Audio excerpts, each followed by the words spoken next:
റസൂലുള്ളാഹി സ്വല്ലല്ലാഹു അലൈഹി വസല്ലമയുടെ ഈ ഒരു പള്ളിയിൽ റസൂലുള്ളാഹി സ്വല്ലല്ലാഹു അലൈഹി വസല്ലമിൻ്റെയും സഹാബത്തിൻ്റെയും പേരുകളൊക്കെ കൊത്തിവെച്ച അതേ പ്രാധാന്യത്തോടു കൂടി 4 മദ്ഹബിൻ്റെ ഇമാമുമാരുടെ പേരും എഴുതി വെച്ചതായിട്ട് നിങ്ങൾ കണ്ടിട്ടുണ്ടോ? ഒരു കാണിച്ചു തരട്ടോ. ഞാനിപ്പോൾ ഉള്ളത് റസൂലുള്ളാഹി സ്വല്ലല്ലാഹു അലൈഹി വസല്ലം പള്ളിയുടെ ഉൾഭാഗത്താണ്. ഇന്നലെ മഴ പെയ്തുകൊണ്ട് ഈ കുടൻ്റെ താഴെയുള്ള കാർപ്പറ്റുകളൊക്കെ കൊടുത്ത് ഒഴിവാക്കി, കാരണം മഴ പെയ്യുമ്പോൾ ഉള്ളിലേക്ക് വരും. അപ്പോൾ ഈ കാണുന്നതാണ് റസൂലുള്ളാഹി സ്വല്ലല്ലാഹു അലൈഹി വസല്ലമിൻ്റെ പഴയ പള്ളിയും ഭാഗങ്ങളും. അപ്പോൾ റസൂലുള്ളാഹിൻ്റെ കാലത്തുള്ള ആ പള്ളിയും മറ്റൊക്കെ കഴിഞ്ഞാൽ പിന്നെ ഒരു ഓപ്പൺ ഏരിയ ആണ് വരിക.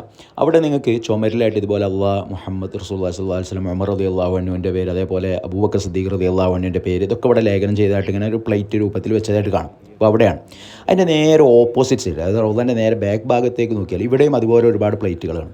ഇവിടെ എഴുതി വെച്ചിട്ടുണ്ടാവും നുഅ്മാൻ ഇബ്നു സാബിത്ത്, അതായത് അബൂ ഹനീഫ റഹ്മത്തുള്ളാഹി അലൈഹിൻ്റെ പേരാണ് നുഅ്മാൻ ഇബ്നു സാബിത്ത്.